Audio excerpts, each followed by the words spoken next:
Was ist denn das, was? Kommt doch ans Feuer, wenn's euch rührt.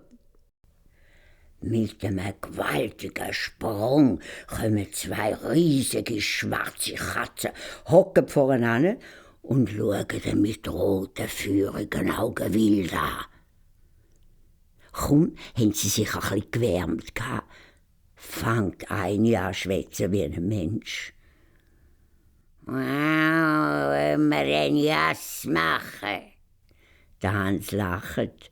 Ja, meinetwegen. Dann ist es nicht mehr so langweilig. Du, zeig mir einmal eure Krallen. Oh, die langen, spitzigen Nägel. Ja, mit denen verkratzen ihr ja alle Karten. Die muss ich zuerst ein bisschen zurechtstutzen. Kommt, ihr zwei herzigen Puseli. Er packt die zwei am Kragen, lupft auf die Schnitzbank und schraubt eine Pfote fest.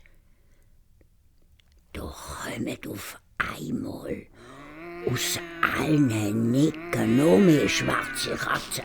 Immer mehr und mehr und mehr. Und auch noch Hunde an glühenden Ketten. Immer mehr und mehr und mehr.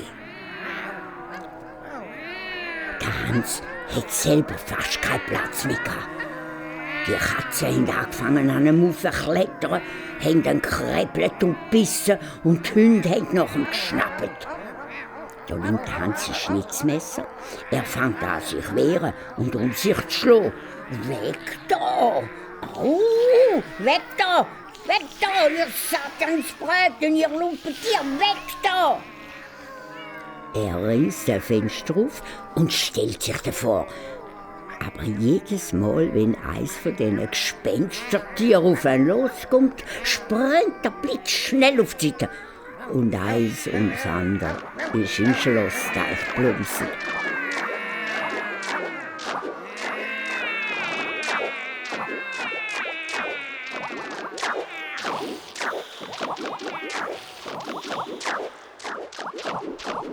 Zuletzt hat er den beiden grossen schwarzen Katzen die gefährlichen Krallen stumpf geschliffen, dann hat er es losgeschoben und sie haben endlich angefangen zu jassen.